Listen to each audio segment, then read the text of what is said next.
Veja, eu preparei aqui para a nossa conversa um conjunto de slides exatamente para tentar mostrar o que é a pedagogia do jogo e principalmente a sua relação com a educação física. Mas eu quero começar exatamente para dar ênfase ao LEP Digital, que é um projeto que nós, dentro do laboratório, né, e aí tem um grupo fantástico de pessoas que participam do laboratório, esses são alguns, obviamente são 50 pessoas que participam do laboratório hoje, coordenados aí por mim, pela Larissa e pelo professor Leandro Mazei, onde nós, por meio desse canal no YouTube, temos a possibilidade de aproximar cada vez mais aquilo que nós construímos na universidade com aquilo que é necessário e que poderia facilitar o desenvolvimento de propostas na prática. Então, eu começo por aqui, porque, obviamente, eu não vou conseguir esgotar toda essa discussão sobre pedagogia do jogo, e aí eu convido todo mundo aí a conhecer o canal, porque lá tem várias playlists que vão complementar a minha fala, né? Quer seja com playlists onde eu falo, onde a Larissa fala, onde os meninos do laboratório falam, e aí você tem a possibilidade, todos que estão assistindo, têm a possibilidade de complementar e aprofundar essa discussão, porque, obviamente, nós não vamos dar conta de falar sobre toda essa discussão, que, como eu disse, nós estamos construindo há 28 anos, ou seja, há muita coisa a se falar. Então, vão lá, né, conheçam o YouTube, o canal do YouTube, ativem o sininho, na verdade, se inscrevam, ativem o sininho, né, essa é a fala dos YouTubers, para que a gente possa superar o Felipe Neto. Está meio difícil, eu não sei o que o Felipe Neto faz, que ele consegue tantos inscritos, né, mas nós estamos tentando aí superá-lo até o final de 2021. Brincadeiras à parte, vamos começar exatamente sobre esse tema, né? O que é pedagogia do jogo? O que nós estamos falando sobre pedagogia do jogo? Né? E, principalmente, eu quero destacar que essa pedagogia do jogo, ela deve ser pensada enquanto uma abordagem ou enquanto um modelo de ensino. Né? Nós temos trabalhado com a ideia de que a pedagogia do jogo é uma abordagem e um modelo de ensino. E eu quero discutir, inicialmente, exatamente esse monte de pedagogia que tem aparecido a todo momento, né? É pedagogia do esporte, é pedagogia do jogo, é pedagogia da luta, é pedagogia do futebol, é pedagogia da rua. Ou seja, o que é esse tanto de pedagogia? Né? E a gente precisa ter muito claro o que é esse monte de pedagogia. Porque, veja, quando a gente fala na educação física, então esse slide vai tentar mostrar um pouco isso, a educação física é a grande área do conhecimento. E dentro dessa grande área do conhecimento, nós temos o que a gente chama de sub-áreas.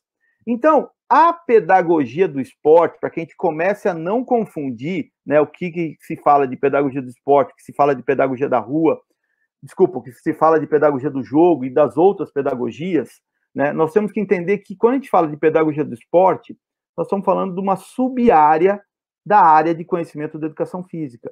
Como a educação física escolar é uma sub-área, como a área do fitness é uma sub-área dentro da educação física, o treinamento, o lazer, são todos sub-áreas dentro da educação física. Quando nós falamos de pedagogia do jogo, aí nós estamos falando, como eu disse, a partir de um modelo e de uma abordagem de ensino. Então, a pedagogia do jogo, ela, na verdade, se encontra em toda a área da educação física e tem interação com todas as suas sub-áreas. Então, pensar a pedagogia do jogo enquanto uma abordagem e um modelo de ensino é exatamente pensar a pedagogia do jogo na ideia de que ela pode ser aplicada em toda a educação física, e não apenas na pedagogia do esporte, e não apenas na educação física escolar, mas também no treinamento, né, também na área do fitness, também na área do lazer. Então, pensar e começar a organizar o pensamento desse modo nos ajuda a começar a entender o que nós estamos falando de pedagogia do jogo, e não confundir pedagogia do jogo com pedagogia do esporte. E o que é mais importante, todas essas pedagogias, na verdade, são uma pedagogia, porque existe apenas uma pedagogia, né? A grande área que é a pedagogia. Então, a educação física, ela, em grande parte, está dentro da área da pedagogia. E o que é a pedagogia? A pedagogia é a ciência da prática educativa, principalmente a partir desse marco teórico que eu utilizo para pensar a pedagogia dentro dessa perspectiva, né? Como principalmente a Maria Amélia Franco, a Selma Garrido, Pimenta, o Libânio e o próprio Paulo Freire têm nos ajudado a pensar que essa pedagogia, ela é uma ciência da prática educativa, que vai ter como objeto de estudo a praxis educativa, ou seja, toda a prática educativa é de responsabilidade dessa pedagogia.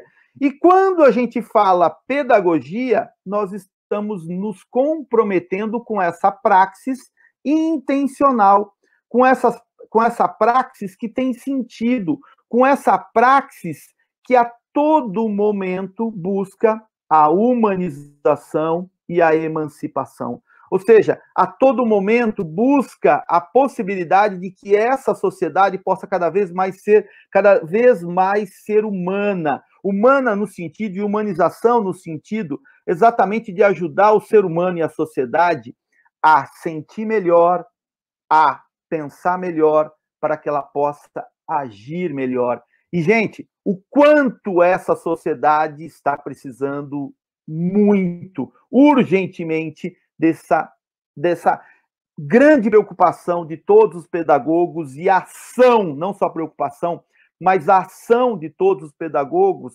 contribuindo com esse processo de humanização. E, ao mesmo tempo, de emancipação. Emancipação no sentido não simplesmente do homem entender quem ele é dentro da sociedade, mas entender quem ele é dentro da sociedade, entendendo o seu papel enquanto cidadão, que tem por responsabilidade ajudar esse processo de deixar cada vez mais essa sociedade melhor. Não para ele, mas para todos, porque ele é parte de uma sociedade e ele sozinho não sobrevive. O homem é um ser social que sozinho não sobrevive, por mais incrível que isso possa parecer e por mais difícil que algumas pessoas consigam entender.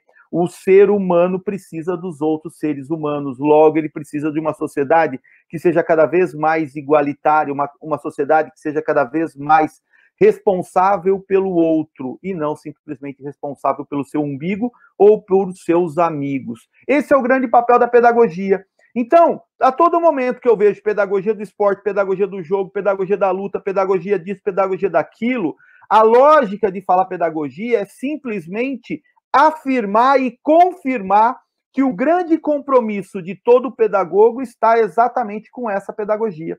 Então, para fazer uma analogia, é como se a pedagogia fosse uva.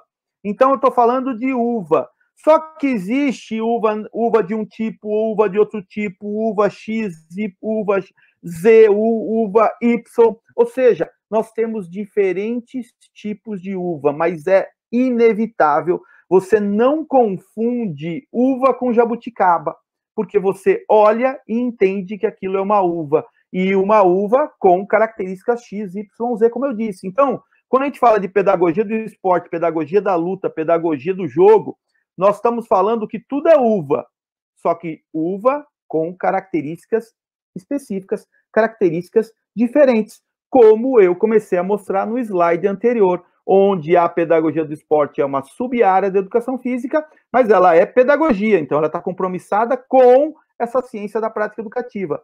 A pedagogia do jogo, enquanto uma abordagem no processo de ensino, ela também é uma pedagogia. Então, antes de qualquer perspectiva de se focar nas questões didático-metodológicas, que é o foco principal de uma pedagogia do jogo, ela é pedagogia. Então, ela está comprometida também com a ciência da prática educativa. Então, por isso, às vezes, esse abusar da palavra pedagogia. Mas eu prefiro abusar no sentido de entender e de, a todo momento, alertar que todo pedagogo tem esse compromisso, né? Antes de luta, de esporte, do que for, eu sou um pedagogo e um pedagogo tem esse compromisso fincado, que é com a humanização e com a emancipação.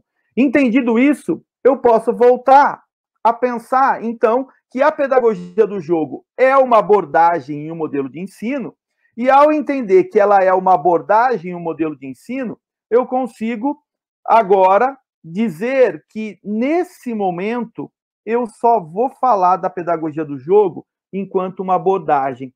Porque se eu tivesse que falar da pedagogia do jogo para vocês enquanto um modelo de ensino, eu precisaria de muito mais tempo, porque a lógica do modelo de ensino já entra na perspectiva dos detalhes da aplicação, e nós não vamos ter tempo para isso. Mas lá no canal do LEP, né, no canal do YouTube do LEP, você tem a possibilidade de encontrar outros vídeos, em outras playlists, onde o destaque do modelo de ensino está lá presente. E em outras falas, nós temos a oportunidade, então, de se aprofundar nessa discussão sobre o modelo de ensino. Então, eu vou me ater aqui a procurar mostrar para vocês o que é essa pedagogia do jogo enquanto uma abordagem de ensino.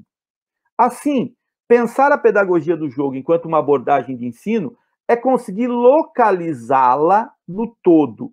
E isso é muito importante. Por quê? Porque aí, referendando e complementando aquilo que o Beto disse, aí quando eu peguei o momento final da sua resposta, né, o professor João Batista diz o seguinte: ninguém dá aula sem pedagogia, ou seja, ninguém dá aula sem uma teoria que sustenta a sua prática pedagógica. Mas muita gente não tem consciência de qual é essa pedagogia, ou seja, qual é essa teoria que sustenta a sua prática pedagógica. Então, eu convido a todos a fazer um exercício para que comece a se questionar, para que possa entender quais são as epistemes, os paradigmas que sustentam a sua epistemologia da prática. Porque todo mundo na prática, como nós dissemos, a pedagogia é uma ciência da prática educativa, logo é uma ciência que se pauta em teorias. E na prática a teoria não é outra. Na prática a teoria é outra somente para quem não sabe qual é a sua teoria.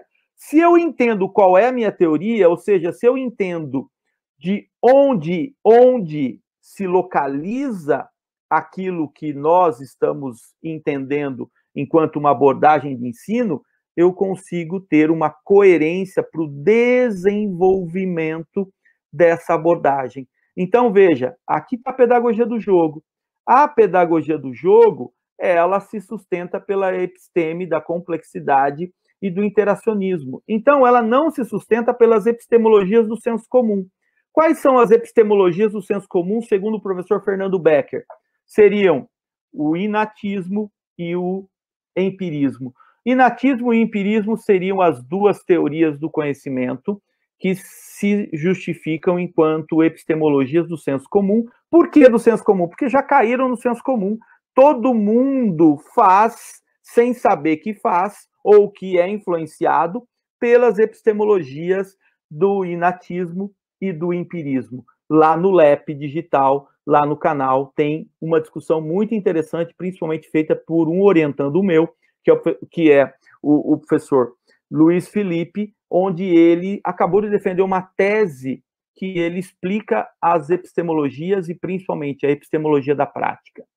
Assim, a pedagogia do jogo, ela vai, obviamente, ter aí como óculos o paradigma emergente, em oposição ao paradigma cartesiano, ao paradigma mecanicista, ao paradigma, infelizmente, ainda hegemônico, que é o paradigma mecânico.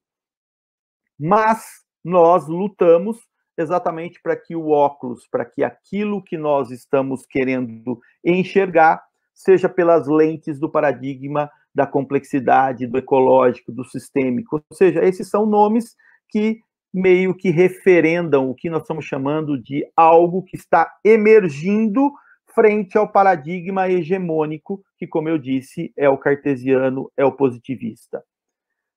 A pedagogia do jogo está junto com outras pedagogias, que também se sustentam pela mesma episteme e pelo mesmo paradigma, como a pedagogia humanista, construtivista, ecológica, sociocultural. Essas são pedagogias mais próprias da educação, são mais próprias da pedagogia, enquanto área do conhecimento, onde as pessoas estão mais habituadas a entender. Mas a pedagogia do jogo, ela está aqui como representante dessa pedagogia, dessa abordagem dentro da grande área da pedagogia do esporte, né, e da área, da sub-área da pedagogia do esporte e da área da educação física. Né? Nós poderíamos ter outras pedagogias aqui próximas, né, da pedagogia do jogo.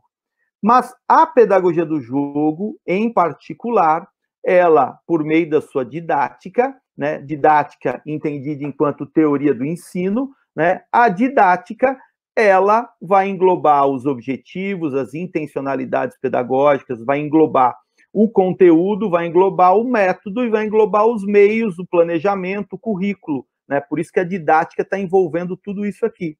Dentro dessa perspectiva didática, né, falando sobre o método, a pedagogia do jogo vai se sustentar no que nós chamamos de método do jogo-trabalho. Né? O jogo-trabalho é que sustenta, né, a aplicação da pedagogia do jogo. E os meios, obviamente, são os jogos, são as brincadeiras, né?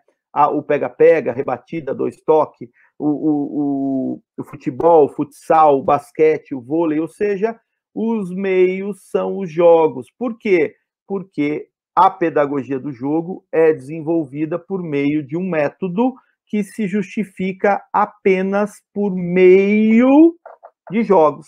Então, ela é desenvolvida a todo momento por meio de jogos. Então, esse quadro situa onde se localiza essa pedagogia do jogo. E aí, eu convido vocês a refletir, cada um, sobre a sua epistemologia da prática, do modo que nós fizemos aqui e estamos fazendo com a pedagogia do jogo. Avançando, ao mesmo tempo, essa pedagogia do jogo, ela se situa no que a literatura internacional chama de game-based approach. Então, pense em um grande guarda-chuva que reúne várias abordagens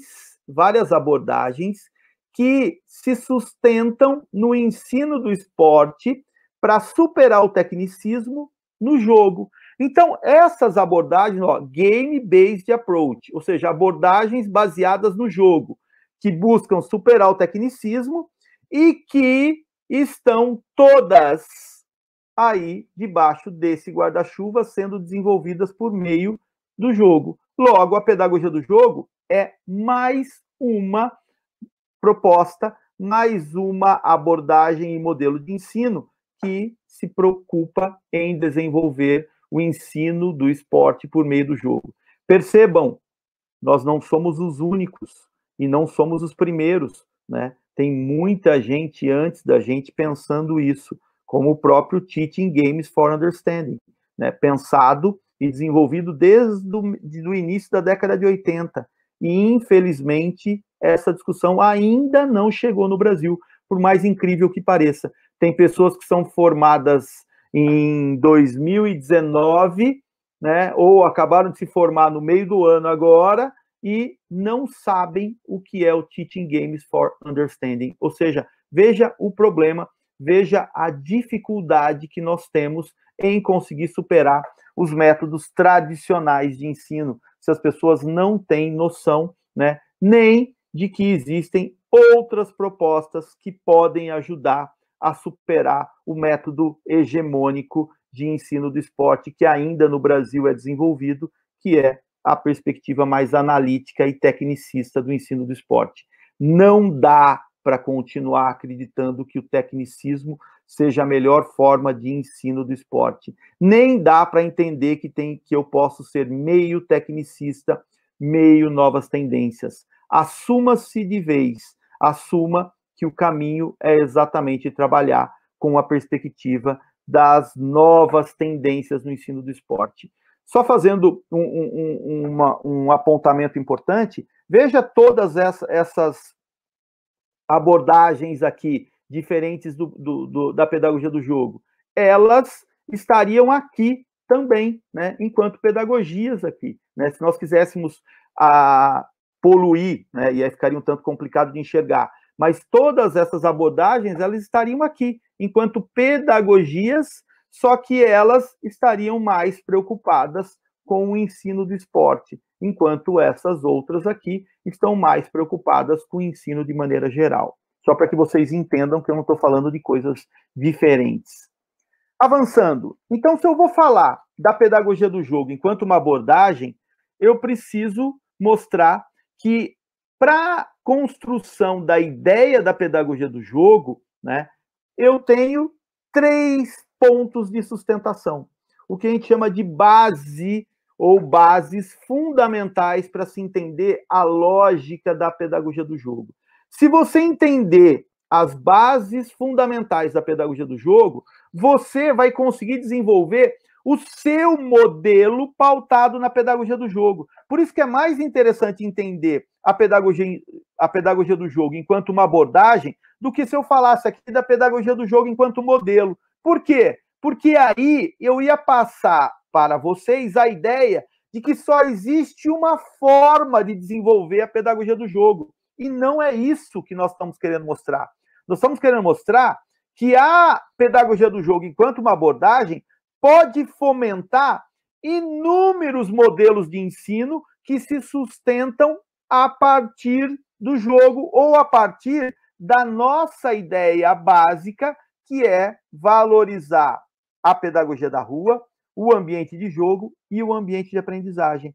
Então, se você quiser usar como base a pedagogia da rua, o ambiente de jogo e o ambiente de aprendizagem, você consegue construir a sua forma de aplicar. E aí você pode nominar o seu modelo de ensino, né? Então, isso começa a deixar mais claro a diferença de quando eu falo de abordagem para quando eu falo de modelo de ensino, né? O modelo de ensino vai ser algo muito, muito particular, algo que vai demonstrar a forma com que você organiza a tua aula, as partes da tua aula, né? As formas de intervenção, as preocupações, a seleção dos conteúdos, por onde você começa, por onde você não começa, a forma de avaliação, como que você valoriza mais alguns conteúdos no início e outros conteúdos na especialização, como que você faz o planejamento, tudo isso já entra na ordem do modelo, ou seja, já entra na ordem da aplicação, que é exatamente isso que eu não vou falar, né? Nós temos o nosso modelo, mas aí ficaria meio que uma aula de catequese, e eu não gosto disso. Eu gosto que as pessoas tenham autonomia para desenvolver os nossos modelos, porque senão eu seria contrário à lógica de que eu acabei de falar sobre pedagogia. Se a pedagogia é a ciência da prática educativa e ela prima pela emancipação e pela humanização, seria totalmente um equívoco eu querer estar catequizando as pessoas para que elas desenvolvam uma proposta idêntica à que eu estou desenvolvendo. Então, isso seria simplesmente criar discípulos e seguidores, e não é essa a nossa ideia. A nossa ideia é emancipar. Então, avançando, porque eu não tenho muito tempo, veja, as bases da pedagogia do jogo, elas se organizam mais ou menos desse modo, né? Na interação do ambiente de aprendizagem com o ambiente de jogo, todo ele, né? Todo ele sustentado pelas ideias da pedagogia da rua. E é exatamente sobre isso que eu vou falar, né? O que é pedagogia da rua, o que é ambiente de jogo, o que é ambiente de aprendizagem, mostrando como que eles se interagem, né? Para gerar um aprendizado e que nós chamamos aqui de um aprendizado mais significativo. Então, para falar de pedagogia da rua, né? Vamos entender o que é pedagogia da rua, o que nós estamos falando sobre pedagogia da rua. Veja, o que é rua? Rua, em definitivo, gente, procurem entender muito bem isso para que a gente pare de encontrar alguns absurdos, principalmente quando as pessoas do futebol falam que é preciso resgatar o futebol de rua, que é preciso fazer com que as crianças voltem para a rua. Veja, entendam que rua não se limita à área entre as calçadas, ou mesmo a várzea, ou mesmo aos campinhos de terra, ou mesmo às quadras. Quando nós falamos de rua, nós estamos nos referindo exatamente a essa bela epígrafe retirada do livro do Tostão, de uma de suas crônicas que ele publicou na Folha de São Paulo. Olha como o Tostão é feliz para nos ajudar a entender o que é rua. Olha aqui, muitos estudos científicos mostram que a habilidade e a criatividade surgem na infância, para depois serem aprimoradas. O menino precisa brincar com a bola, sem compromisso, para depois aprender a técnica, a tática, o jogo coletivo e as posições do campo. Aí, olha esse ser marcado. A liberdade de brincar e não os campos de terra é que eram importantes. Ou seja, o que o Tostão está querendo dizer? Aquilo que nós e a ciência têm dito há muito tempo, que nós não estamos falando de rua enquanto lugar, mas rua enquanto ambiente. Rua é espaço, rua é ambiente. Rua não é lugar, não é meio de rua, não é aquilo que está entre as calçadas. Logo, é um ambiente onde se manifesta o lúdico, né? O lúdico se manifesta nesse ambiente. Então, usando aí o Roberto da Mata como uma inspiração, nós podemos entender: o espaço é como o ar que se respira. Sabemos que sem ar morremos, mas não vemos nem sentimos a atmosfera que nos nutre de força e vida. Isso é a manifestação do lúdico no espaço. Nós não vemos, nós sentimos. Mas sem ele a rua morre. Sem ele é como o ar, é como a atmosfera que nós apenas sentimos e não vemos. Isso é lúdico. Para sentir o ar, é preciso situar-se, meter-se numa certa perspectiva, que é exatamente aquilo que nós tentamos fazer ao teorizar esse lúdico, ao entender o que acontece nesse espaço. Até brincando, Roberto da Mata diz o seguinte: no Cairo, uma vez, fiquei perdido, pois as ruas não seguiam o mesmo padrão a que estamos habituados no Ocidente. Ou seja, o que Roberto da Mata está querendo... E por que eu trouxe esse outro excerto aqui? Porque a rua, esse espaço, esse ambiente que gera essa atmosfera onde se manifesta o lúdico, ele é diferente em cada local. Por quê? Porque ele considera toda a cultura lúdica do local. E toda essa cultura lúdica, ela é construída pelas pessoas que fazem parte desse processo. Logo, a rua, espaço, ambiente, aqui no Brasil é de um jeito, na Espanha é de outro jeito, na Inglaterra é de outro jeito, na Holanda é de outro jeito, na Alemanha é de outro jeito. Por quê? Porque elas seguem padrões diferentes da construção ou da co-construção da cultura lúdica. Então, pensar desse modo é entender que existe rua, que existe brincadeira de rua em todos os espaços, mas no Brasil, ou no seu bairro, ou na sua escola, tem uma rua que é própria do seu lugar, que é própria, do seu espaço. E esse espaço é que caracteriza o que nós estamos chamando de rua. Por quê? Por que isso é tão importante? Porque, veja, lá no início da década de 90, nós fomos provocados exatamente por essa questão.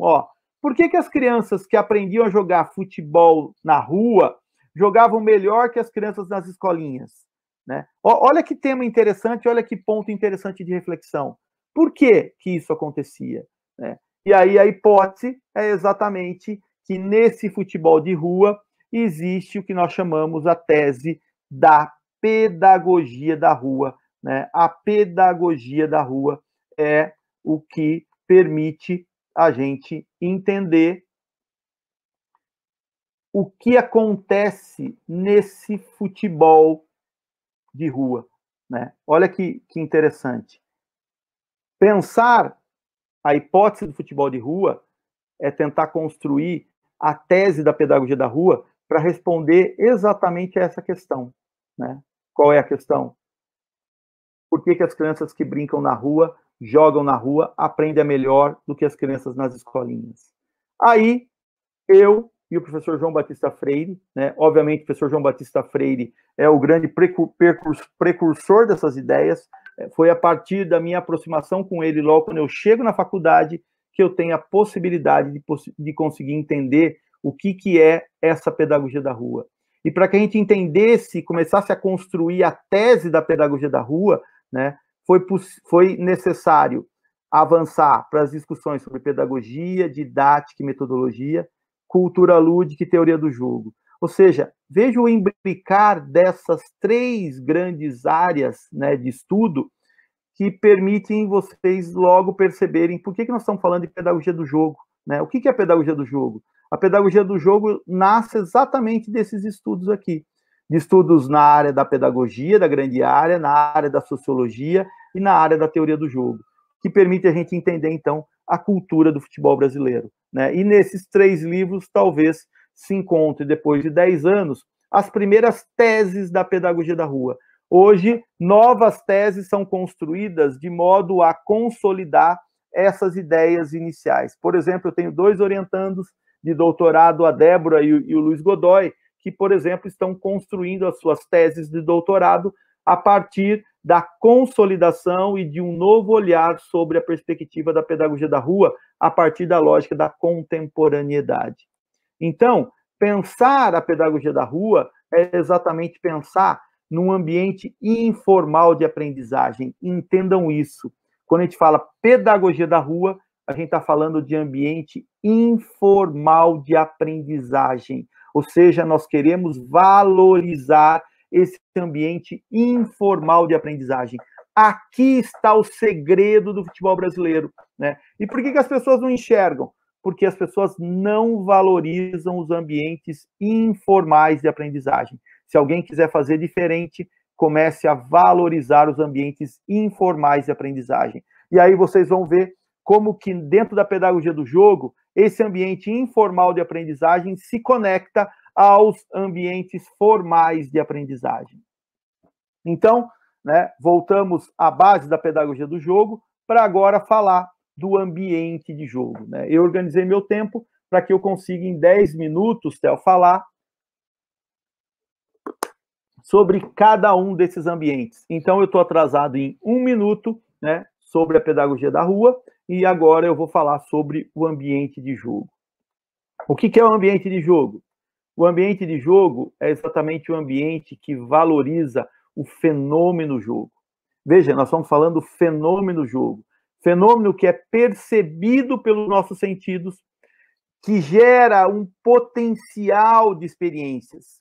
Experiência entendido no sentido do Jorge Larossa, quando ele fala que experiência é algo que me passa, algo que deixa marca. Não é simplesmente algo que eu vivencio, algo que passa, é algo que me passa, que me deixa marca. Ou seja, é desse modo que nós queremos entender o jogo. É desse modo que nós queremos substituir o olhar da objetividade, né, da estrutura, da objetividade para o estado, para a subjetividade. Então, quando eu falo de ambiente de jogo, eu estou falando de um estado de subjetividade. Eu quero falar para além da objetividade ou para além de simplesmente aquilo que uma convenção social chamou de jogo. Se nós tivéssemos em inglês, né, a gente estaria falando, nós, ao valorizarmos o fenômeno jogo,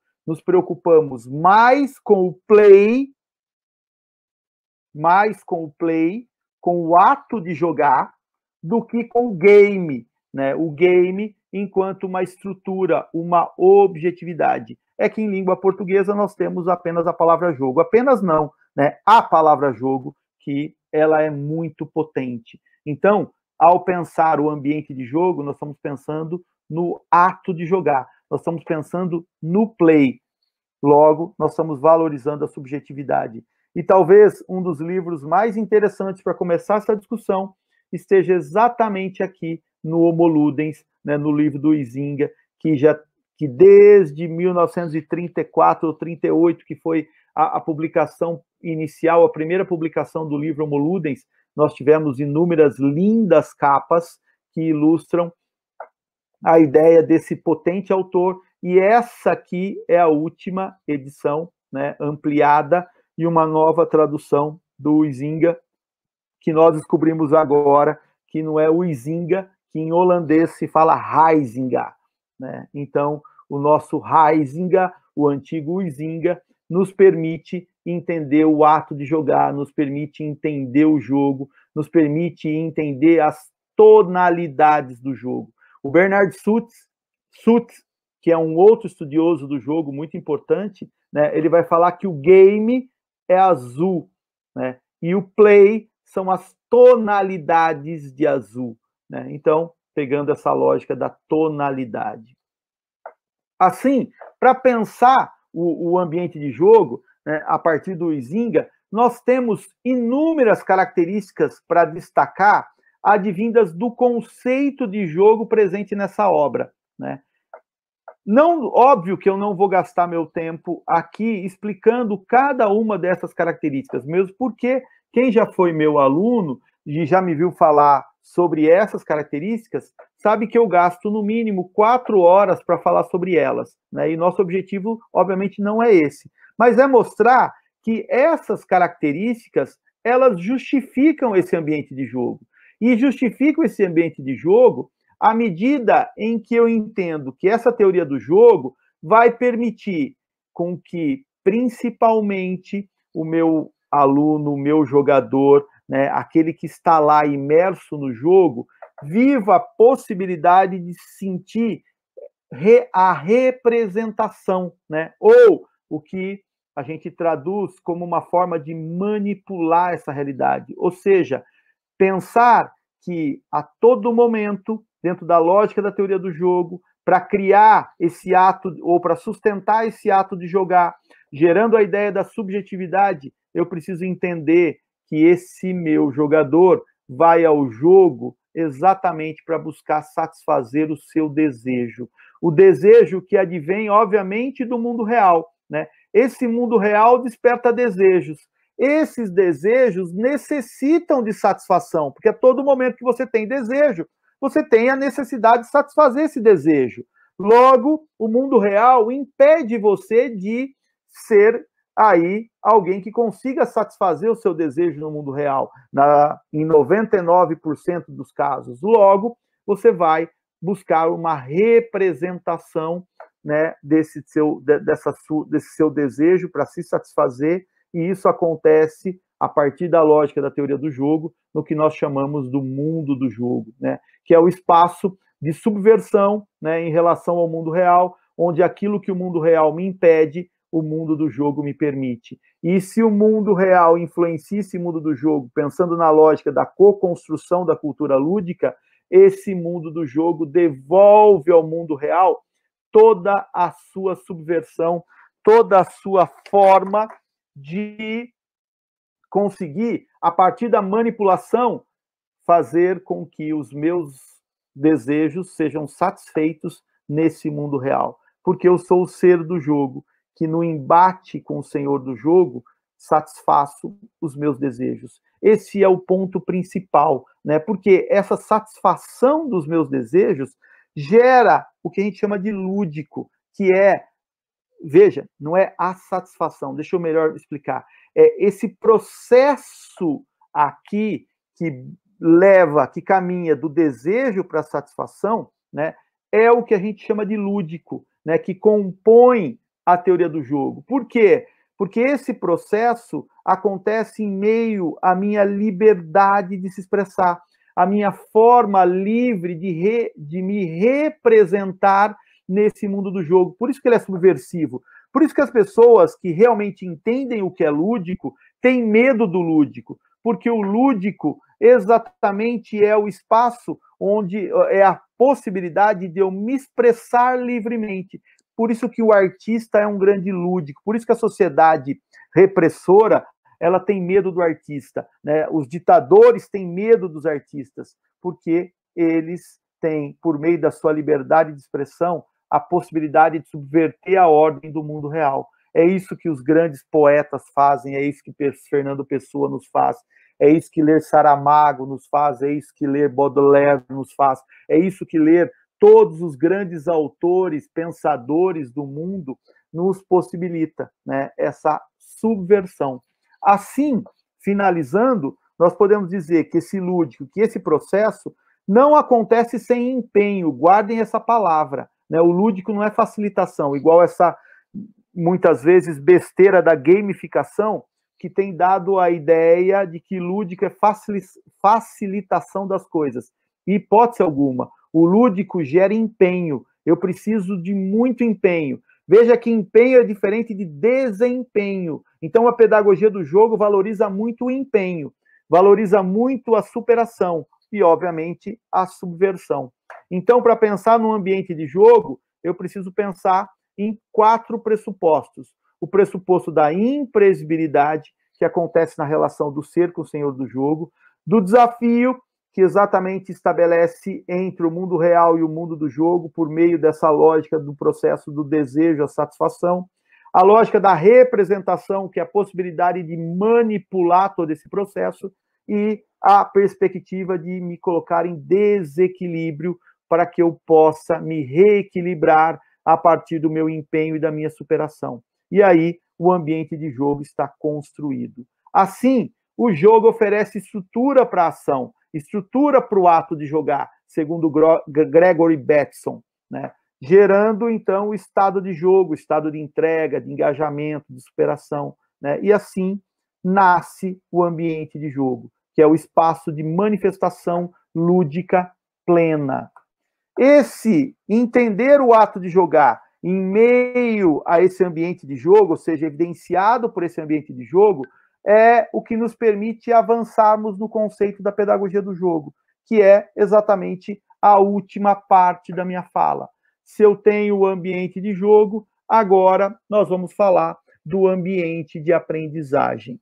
No ambiente de aprendizagem, nós temos exatamente a possibilidade de viver, se a pedagogia da rua gera o ambiente informal, o ambiente de aprendizagem gera a possibilidade de pensar em ambientes formais de aprendizagem.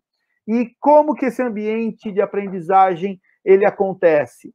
Principalmente pela organização das possibilidades de ensino em meio às potencialidades de aprendizagem.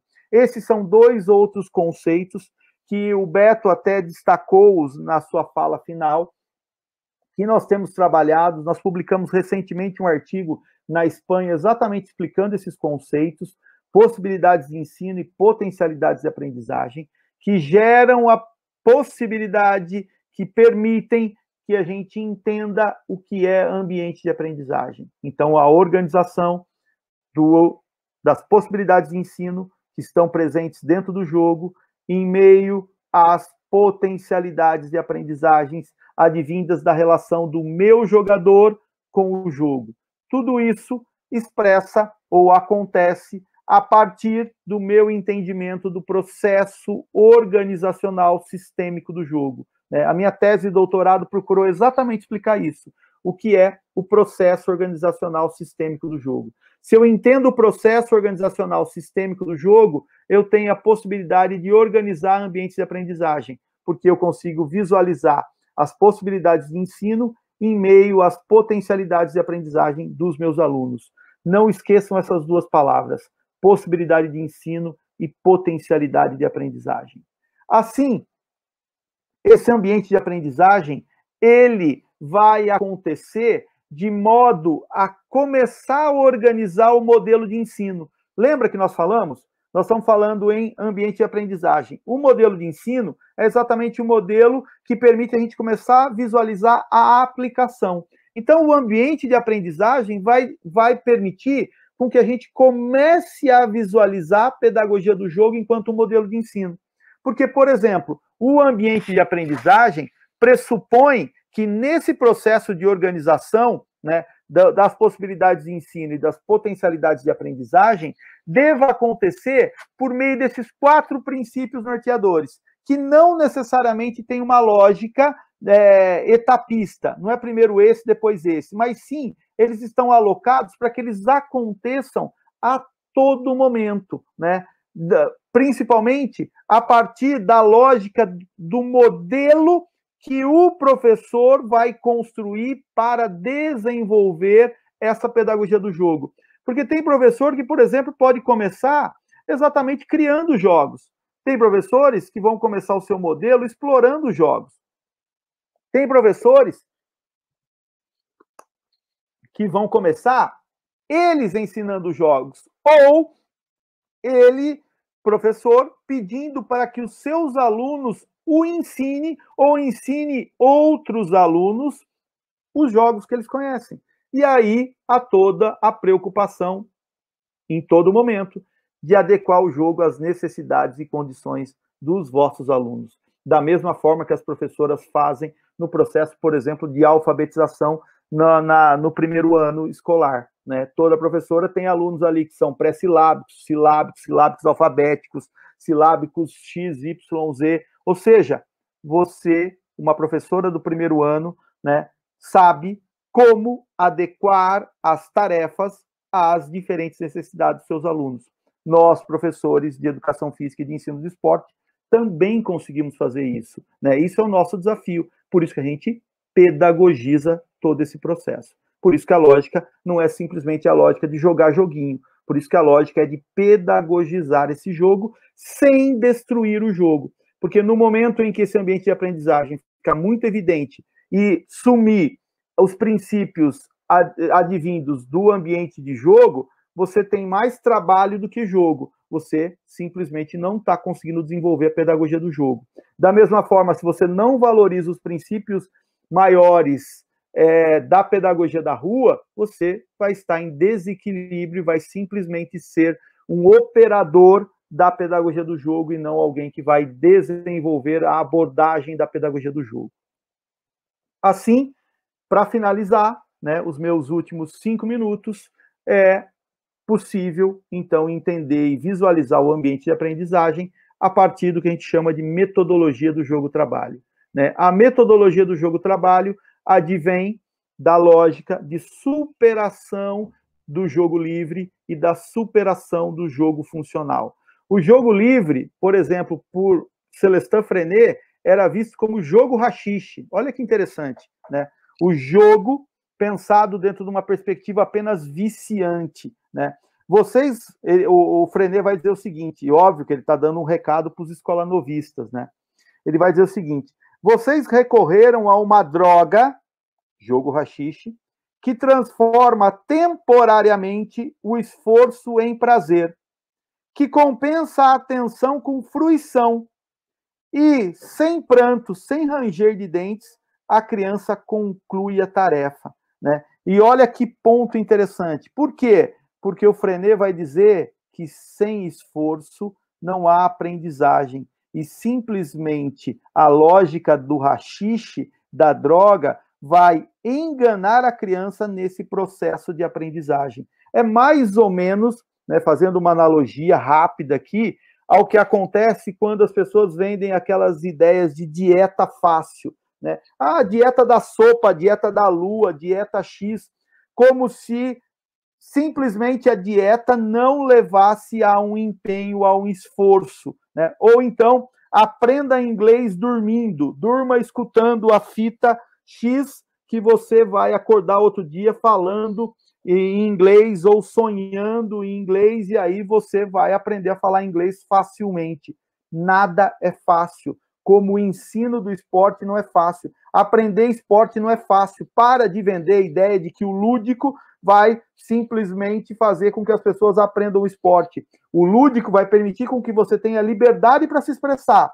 Mas essa liberdade não vem sem esforço, não vem sem dedicação. Ninguém aprende sem esforço.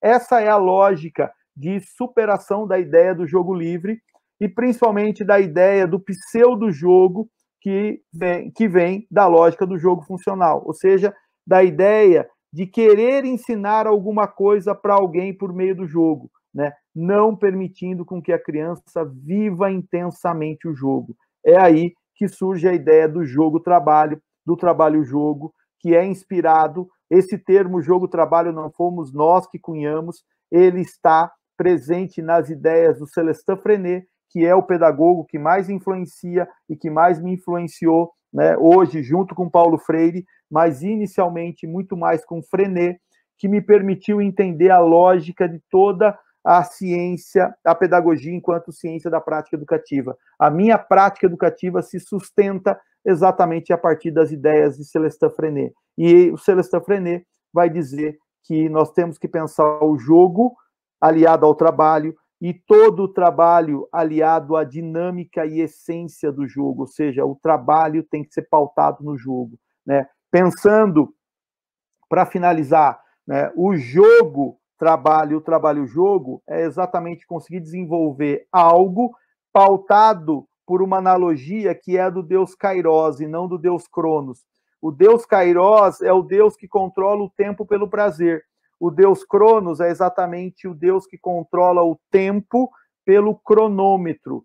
Quando o Theo disse que passou rapidinho, sem perceber, desde as 9 horas, vocês presentes aqui, é exatamente porque vocês estavam vivendo uma lógica de jogo-trabalho e de trabalho-jogo, sustentado pela perspectiva do prazer. Vocês estavam imersos no prazer e o tempo o tempo do cronômetro não interfere. Agora, quando o tempo do cronômetro interfere, significa que talvez o seu envolvimento não esteja no nível que acontece quando nós estamos imersos no jogo. Então, finalizando, né, o processo do jogo-trabalho é exatamente a ideia de criar um ambiente de jogo para que os alunos possam se empenhar e, ao se empenhar, se aprender. Porque, como Snyder diz, a alegria de enfrentar resistências, de vencê-las, pelo menos em parte, de progredir em determinado campo e também a alegria de enfrentar-se a si mesmo e de progredir no autodomínio com a convicção de que se a luta fosse facultativa, se eu não fosse obrigado a, talvez eu não teria ido até esse ponto. Ou seja, pensar a perspectiva de que o jogo-trabalho, ele exige empenho, talvez seja algo que nós devemos levar em consideração em oposição a essa lógica da facilitação e da gamificação, né? Por isso, finalizando, ambiente de aprendizagem e ambiente de jogo. O ambiente de aprendizagem, nós temos a possibilidade, então, de organizar todo o processo com os objetivos, conteúdos, métodos e sistematização. Então, possibilidades de ensino e potencialidades de aprendizagem. E o ambiente de jogo é exatamente construído pelos seus pressupostos da imprevisibilidade, do desafio, do desequilíbrio e da representação. É assim que se gera um aprendizado significativo, é assim que nós lutamos, né, pela perspectiva de oposição a uma prática deliberada, de um jogo deliberado, para a construção da prática de jogo que justifica a pedagogia do jogo.